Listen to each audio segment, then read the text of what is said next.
ഇപ്പോൾ അറിയാൻ സാധിക്കുന്ന ഏറ്റവും പ്രധാനപ്പെട്ട വാർത്ത ഈ 3 പെൺകുട്ടികളും നാട്ടിൽ നിന്ന് മുങ്ങി എന്നുള്ള ഒരു രീതിക്കാണ് വാർത്തകൾ വരുന്നത്. ഇവരെ ഈ കഴിഞ്ഞ ദിവസങ്ങളിൽ പോലീസ് ഈ കേസ് കൈകാര്യം ചെയ്യുന്ന മ്യൂസിയം പോലീസ് പലതവണ ബന്ധപ്പെടാൻ ശ്രമിച്ചിട്ടും ഫോണിൽ ഇവരെ ബന്ധപ്പെട്ടിട്ട് കിട്ടിയിട്ടില്ല.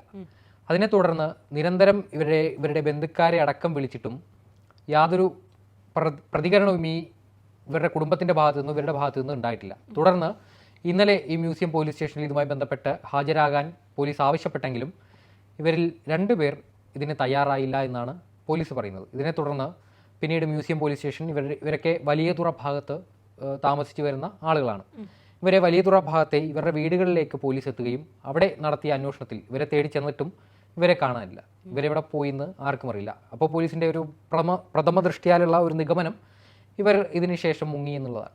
ഇപ്പം എന്തായി ഈ കഴിഞ്ഞ ദിവസങ്ങളിൽ മാധ്യമങ്ങളൊക്കെ ഒരു ഇരകൾ എന്ന രീതിയിൽ വ്യാഖ്യാനിച്ച് ക്യാമറകൾക്ക് മുന്നിൽ നിർത്തി ഇവരുടെ ഒരു സ്റ്റേറ്റ്മെൻറ്റ് ജനങ്ങളിലേക്ക് എത്തിച്ച അവർ മുങ്ങി നിഷ്പ്രയാസം എല്ലാവരെയും പറ്റിച്ച് സമർത്ഥമായി കടന്നു കളഞ്ഞു. അവർക്കൊരു പക്ഷേ ഇത്തരത്തിൽ ഇത് ഇത്രത്തോളം വഷളാകും, ഇത്രയധികം വാർത്താ പ്രാധാന്യം ഇതിന് ലഭിക്കും, തങ്ങൾ കൂടുതൽ കുരുക്കുകളിലേക്കാണ് പോകുന്നതെന്നുള്ളൊരു തിരിച്ചറിവ് ആ ഘട്ടത്തിൽ ഉണ്ടായിക്കാണില്ല. കാരണം അവർക്ക് മുൻപ് ഇവരുടെ ഒരു പശ്ചാത്തലം പരിശോധിച്ചാൽ ഒരു തട്ടിപ്പ് നടത്തി ഒരു മുൻപരിചയം ഇല്ലാത്തത് കൊണ്ടായിരിക്കാം ഒരു നുണ പറഞ്ഞ് അതിന് മുകളിൽ മറ്റൊരു നുണ പറഞ്ഞ് ആ ഒരു നുണകളുടെ ചീട്ടുകൊട്ടാരമാണ് ഇപ്പോൾ തകർന്നു വീണിരിക്കുന്നത്.